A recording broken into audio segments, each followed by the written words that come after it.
하나님의 말씀 시편 49편 3절과 4절 말씀 보겠습니다. 시편 49편 3절과 4절입니다. 우리 다 같이 한 목소리로 읽습니다. 내 입은 지혜를 말하겠고 내 마음은 명철을 작은 소리로 읊조리리로다. 내가 비유에 내 귀를 기울이고 수금으로 나의 오묘한 말을 풀리로다. 아멘. 자, 시인은 오늘 본문에서 내 입은 지혜를 말하겠다라고 말하고 있죠. 그리고 내 마음은 명철을 작은 소리로 읊조리겠다라고 고백하고 있습니다. 자, 여기에서 말하는 지혜와 명철은 무엇을 말할까요? 두말할 필요 없이 하나님의 말씀을 말하는 것입니다. 내 입은 하나님의 말씀을 말하겠고 내 마음은 하나님의 말씀을 작은 소리로 읊조리리로다 라고 지금 시인이 고백하고 있는 것입니다. 이미 시인은 앞에서 뭐라고 말했습니까? 1절과 2절에서 세상 모든 사람들은 하나님의 말씀을 들어야 한다라고 이야기했죠. 그런데 하나님의 말씀을 들어야 할 대상에서 시인은 자기 자신을 빼놓지 않아요. 세상 모든 거민들아 하나님의 말씀을 들으라.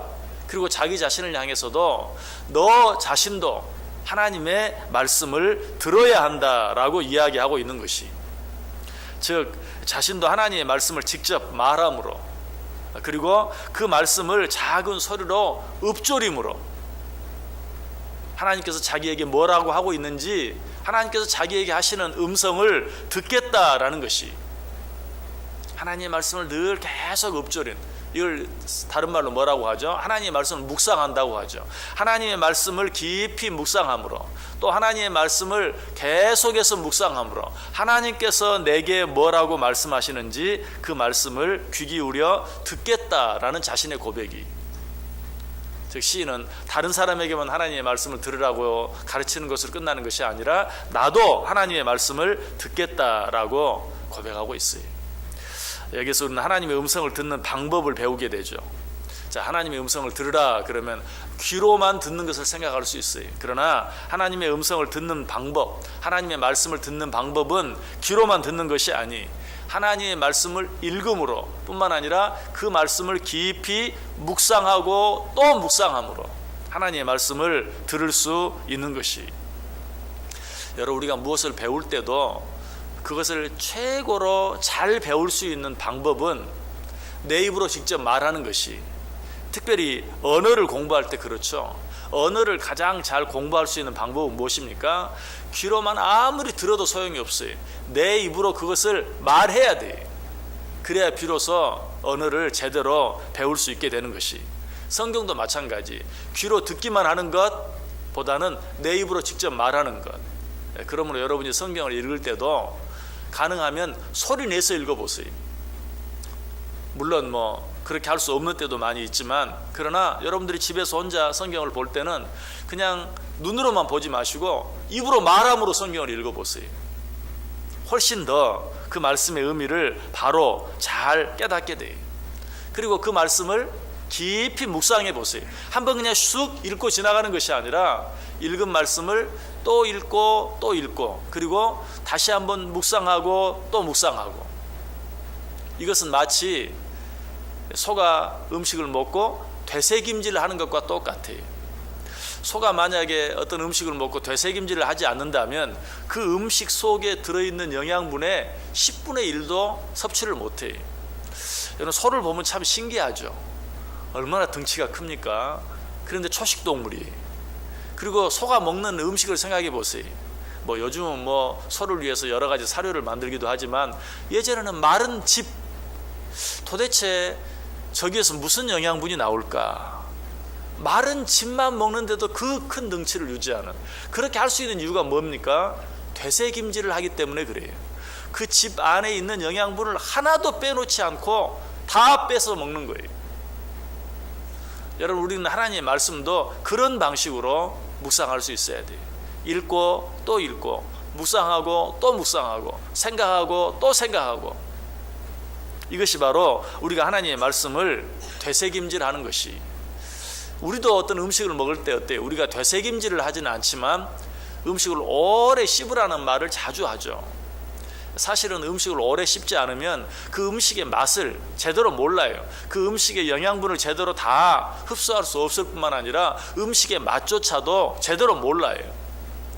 그러나 오랫동안 씹으면 어때요? 전에 알지 못했던 그런 맛. 여러분, 밥은 어떻습니까? 사실은 특별한 맛이 없는 거죠. 무미건조한 그런 맛이죠. 그러나 우리가 또 뭐라고 말하죠? 오래 씹어보라. 거기에서 단맛이 나온다. 자, 하나님의 말씀이 꿀처럼 달다. 여러분, 이 말씀을 얼마나 공감합니까? 여러분이 그 말씀에 정말 공감한다면 그분은 하나님의 말씀을 깊이 묵상하고 또 묵상하는 분이, 하나님의 말씀을 정말 깊이 묵상하면 하나님의 말씀이 송이꿀보다 더 달다라는 말씀이 무슨 의미인지 알아요. 그러나 그렇지 않고 성경을 그저 읽기만 한 그런 분들은 성경을 많이 읽었다 할지라도 하나님의 말씀이 송이꿀보다 달다는 말씀의 의미를 알 수 없는 것이.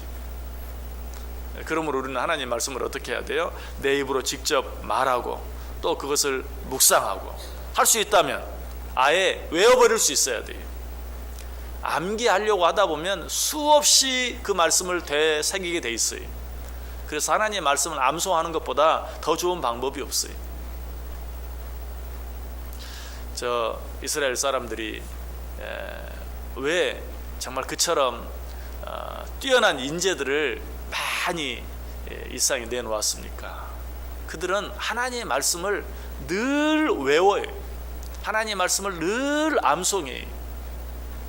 지금도 예루살렘 성 그 통곡의 벽 앞에 가보면 그 토라를 얼마나 계속해서 암송하고 또 암송하고 암송하고 또 암송하고 하는지 몰라요. 다 미친 사람들 같아요. 그 성벽 앞에서 그냥 이 토라를 애우고 또 애우고 애우고 또 애우고. 여러분, 우리가 하나님의 말씀을 암송하는 것, 그 얼마나 중요한지 몰라요. 그래서 조셉 캐럴이라는 사람은 이런 말을 했어요. 성경을 주야로 묵상하라. 그리하면 거기서 당신은 태양빛과 같은 광채를 볼 것이다. 여러분, 저 사람이 어떤 사람인가 하는 것을 우리가 어떻게 알 수 있습니까? 그 사람이 어떤 생각을 하고 있는가 하는 것을 보면 그 사람이 어떤 사람인가 하는 것을 알게 되죠. 자, 그런데 우리 마음속의 생각은 어떻습니까? 무엇에 의해 결정됩니까? 무엇인가를 계속해서 묵상하고 또 묵상하면 내 마음의 생각이 바뀌어요. 재밌는 이야기가 있어요. 미국으로 이민 온 어떤 사람이 TV를 보는데 말이 들리지 않으니까, TV를 보면서도 말이 들리지 않고 도대체 무슨 말인지를 몰라요. 그러다 보니까 자꾸 어떤 프로그램을 보게 되냐면 동물 프로그램, 뭐 동물의 왕국 같은 그런 프로그램을 자꾸 보게 되는 거예요. 왜? 그거는 말을 듣지 않아도 내용이 대충 이해가 되잖아요. 그러니까 보기만 해도. 그러니까 자꾸 동물 관련된 그런 프로그램만 보다 보니까 저녁에 꿈을 꾸는데 동물 꿈을 꾼대. 밤마다 동물이 나오는 꿈을 꾼다는 것이. 여러분, 그게 뭘 말합니까? 자꾸 동물에 관한 걸 보니까 꿈까지도 동물의 꿈을 꾸는. 여러분, 마찬가지. 우리가 하나님의 말씀을 생각하고 또 생각하고 묵상하고 또 묵상하고 암송하고 또 암송하면 어때요? 우리의 생각이 하나님의 말씀으로 가득 차게 되어 있어요. 이처럼 하나님의 말씀을 묵상하는 것은 중요해요. 한 가지 재미있는 사실이 있어요. 하나님께서 받으시는 제물, 이제 구약의 제사를 드릴 때 하나님께서 받으시는 제물이 있고 받지 않으시는 제물이 있죠. 그런데 하나님께 받으시는 제물은 되새김질하는 동물은 받되 되새김질하지 않는 동물은 받지 않으시겠다고 그랬어요. 참 재미있죠. 그런데 로마서 12장 1절에 보면 뭐라고 말합니까? 형제들아, 내가 하나님의 모든 자비하심으로 너희를 권하노니 너희 몸을 하나님이 기뻐하시는 거룩한 산 제물로 드리라. 우리 몸을 하나님이 기뻐하시는 거룩한 산 제사, 거룩한 산 제물로 드리라고 이야기하고 있어요. 어떻게 하면 그렇게 할 수 있을까요? 우리도 소처럼 음식을 먹고 되새김질 해야 될까요? 그걸 말하는 게 아니, 영의 양식인 하나님의 말씀을 늘 되새김질하며 살아가면, 그러면 어떻게 되죠? 아까 말씀드린 것처럼 내 생각이 바뀌어요. 내 생각이 바뀌면 어떻게 되죠? 내 말이 바뀌어요. 여러분, 무의식 중에 내 마음속에 생각하고 있는, 그래서 겉으로 표현하면 안 되는 말을 해버리고 말 때가 있죠. 누군가를 너무 미워하고 있어요. 그 사람이 나에게 한 일을 생각하면서 아주 그냥 그 사람을 미워하고 있어요. 그러다 보면 어때? 해서는 안 되는데 나도 모르게 그 말이 튀어나와 버리고 마는 거예요. 왜? 내 안에 그런 미워하는 생각으로 가득 차 있으니까 미워하는 말이 나와버리고 말아요. 반대로 누구를 사랑하는 마음으로 가득 차 있으면 어때? 내가 하기 원치 않아도 그 사람을 사랑한다는 말이 내 입에서 나올 수밖에 없는 것이, 이처럼 마음의 생각이 말로 나오게 돼 있어요. 그리고 말은 어떻습니까? 어떤 말을 계속해서 하다 보면 내 행동도 그 말을 따라가요. 사랑한다, 사랑한다, 사랑한다, 사랑한다 하면 내 행동도 사랑하게 되어 있어요. 그러나 미워한다, 미워한다, 미워한다, 미워한다 하면 나도 알지 못하는 사이에 정말 미워하게 되어 있어요. 생각이 말을 지배하고 말이 행동을 지배하게 되어 있어요. 그러므로 하나님께서 너희 몸을 거룩한 산 제사로 드리라, 무슨 말이겠어요? 우리가 잘 아는 것처럼 하나님이 기뻐하시는 행동, 하나님이 기뻐하시는 삶으로 말미암아 너희 몸을 하나님이 기뻐하시는 산 제물로 드려라, 산 제사로 드려라 라고 말하고 있죠. 그러기 위해서는 어때야 돼요? 내 말이 바뀌어야 돼요. 하나님이 기뻐하시는 말을 할 수 있어야 돼요. 하나님이 기뻐하시는 말을 입으로도 못하는데 어떻게 몸으로 실천할 수 있겠어요? 하나님이 기뻐하시는 삶을 살기 위해서는 하나님이 기뻐하시는 말을 해야 돼요. 하나님이 기뻐하는 말을 하기 위해서는 어때야 돼요? 하나님이 기뻐하는 생각을 할 수 있어야 돼요. 그러기 위해서는 어떻게 해야 돼요? 늘 하나님의 말씀을 읽고, 늘 하나님의 말씀을 읊조리고, 늘 하나님의 말씀을 묵상할 때 비로소 내 말이 바뀌고 내 행동이 바뀌고 그로 인하여 내 삶이 하나님이 기뻐 받으실 수 있는 거룩한 삶이 된다는 것이.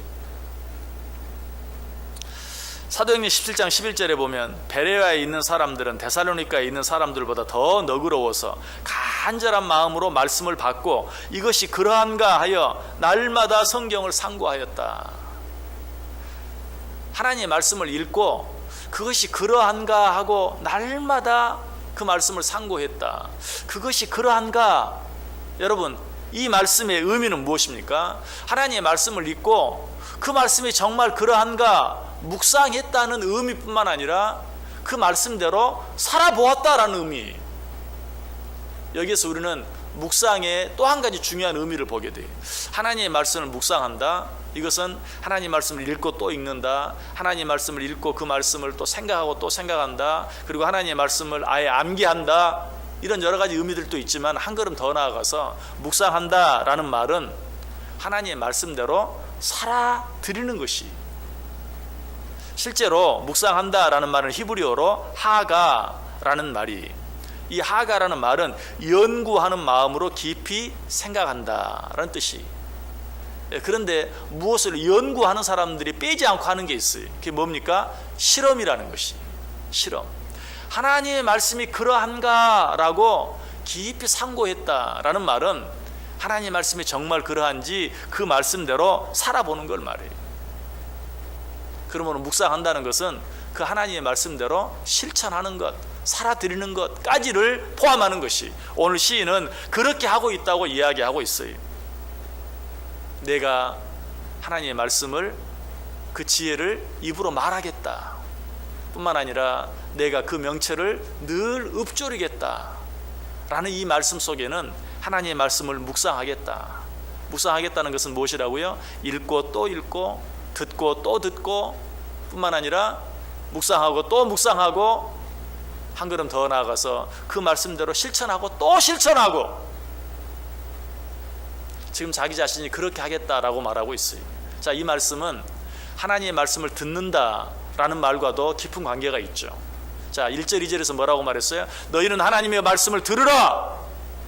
그리고 지금 3절 4절에서 뭐라고 말해요? 나도 내가 그 말을 내 입으로 말함으로, 내가 그 말씀을 또 묵상함으로 그 하나님의 말씀을 듣겠다. 그런데 야고보서에 뭐라고 말해요? 듣기만 하고 행하지 않는 자는 자기를 속이는 것이다. 듣는다는 말 속에는 이미 그 말씀대로 행하겠다는 말의 의미가 포함되어 있는 것이. 그래서 시인은 지금 그렇게 말하고 있어요. 내가 하나님의 말씀을 묵상함으로 하나님의 음성을 들을 뿐만 아니라 그 말씀대로 살아드리겠다. 요한일서 5장 3절이 말합니다. 하나님을 사랑하는 것은 이것이니 우리가 그의 계명들을 지키는 것이라. 그의 계명들은 무거운 것이 아니라. 오늘 시인은 하나님의 말씀을 듣겠다고, 그 하나님의 말씀을 묵상하겠다고, 그리고 한 걸음 더 나아가서 그 하나님의 말씀대로 살아드리겠다라고 고백하고 있어요. 이 고백이 저와 여러분의 고백이 될 수 있기를 원해요. 그래서 하나님의 말씀을 읽고 또 읽고, 듣고 또 듣고, 묵상하고 또 묵상하고, 할 수 있다면 그 말씀을 아예 외워버리는, 무엇보다도 그 말씀대로 내가 살아드림으로 말미암아서 하나님의 말씀을 진정으로 듣기만 하여 자신을 속이는 자가 되는 것이 아니라 하나님의 말씀을 듣고 행함으로 하나님을 기쁘시게 하고, 뿐만 아니라 그렇게 함으로 성경이 뭐라고 말해요? 이 율법책을 주야로 묵상하라. 그러한 자는 어떻게 될 것이다? 그 삶이 형통하게 될 것이다. 하나님의 말씀을 주야로 묵상하는 자, 그러한 자가 형통한 삶을 살게 될 것이다 라고 고백하고 있어요. 이 율법책을 내 입에서 떠나지 말게 하여 주야로 그것을 묵상하여 그 안에 기록된 대로 다 지켜 행하라. 그리하면 내 길이 평탄하게 될 것이며 내가 형통하리라. 자, 여기도 뭐라고 말해? 이 율법책을 주야로 묵상하여 그 안에 기록한 대로 다 지켜 행하라. 그리하면 내 길이 평탄하게 될 것이며 내가 형통하리라.